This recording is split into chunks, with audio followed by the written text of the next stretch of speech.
दिल्ली के constitution club में आज आम आदमी पार्टी और कांग्रेस पार्टी ने एक साझा प्रेस कॉन्फ्रेंस की। इस प्रेस कॉन्फ्रेंस में सीट शेयरिंग का फार्मूला तय किया गया।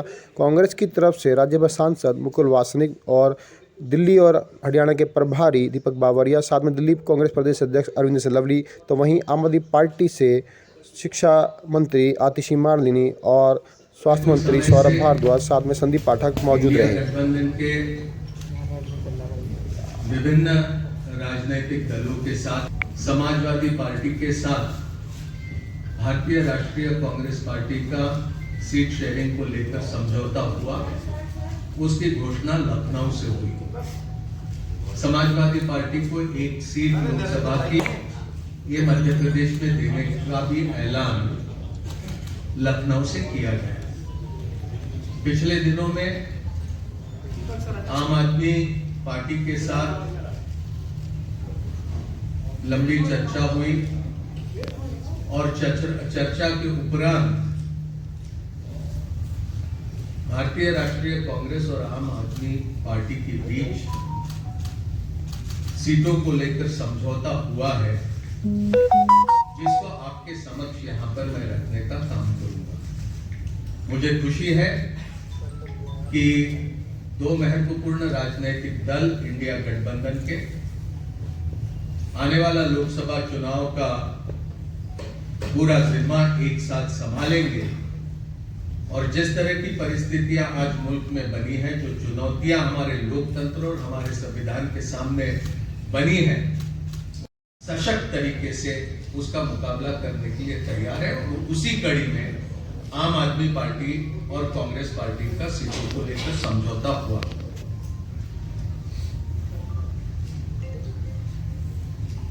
दिल्ली लोकसभा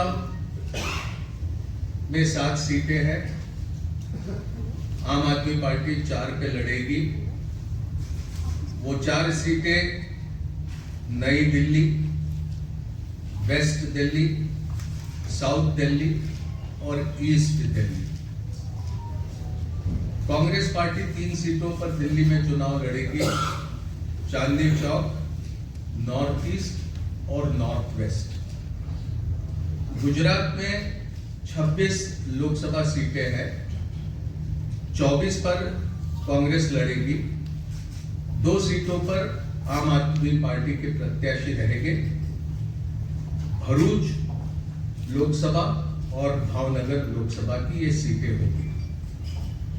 हरियाणा में 10 लोकसभा सीटों में से 9 सीटों पर भारतीय राष्ट्रीय कांग्रेस लड़ेगी और 1 सीट जो कुरुक्षेत्र की है, वहां पर आम आदमी पार्टी के प्रत्याशी लड़ेंगे। चंडीगढ़ को लेकर लंबी चर्चा गया कि चंडीगढ़ में भारतीय राष्ट्रीय कांग्रेस के प्रत्याशी चुनाव लड़ेंगे।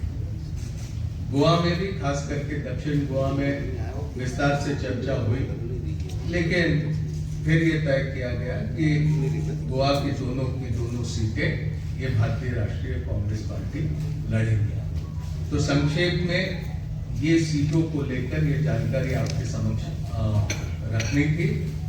ये संभव है, 2 अलग अलग राजनीतिक दल हम होने की वजह से अलग अलग चुनाव चिन्हों पर हम ये चुनाव लड़ेंगे, लेकिन हमारी जिम्मेदारी रहेगी कि दिल्ली में कांग्रेस पार्टी 3 पर प्रत्याशी रखने के बाद भी 7 पर हम किस तरह से कामयाब हो सकते हैं, उस दिशा में हमारा प्रयास रहेगा और हमारे तमाम कार्यकर्ता और नेता उस दिशा में प्रयास करेंगे। और इसी तरह की स्थिति सभी राज्यों में हम दोनों दलों के बीच में ही नहीं, तो इंडिया गठबंधन में जितने भी राजनीतिक दल हैं, वो सभी तालमेल के साथ काम करते हुए अधिक से अधिक प्रत्याशियों को कामयाब करने की दिशा में प्रयास करेंगे।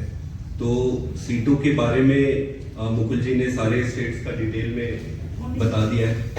मैं बस इतना ही कहना चाहता हूं कि आज देश जिस स्थिति से गुजर रहा है, जिस तरीके से भारतीय जनता पार्टी की सरकार सारी संस्थाओं को खत्म कर रही है, एक एक नेताओं को जेल में डाला जा रहा है, जिस तरीके से किसानों के साथ अन्याय हो रहा है, जिस तरीके से पूरे देश की जनता अपने स्वयं के राजनीतिक छोटे छोटे बड़े छोटे हितों को दरकिनार करके देश के हितों को सामने रखकर इस गठबंधन में आए हैं।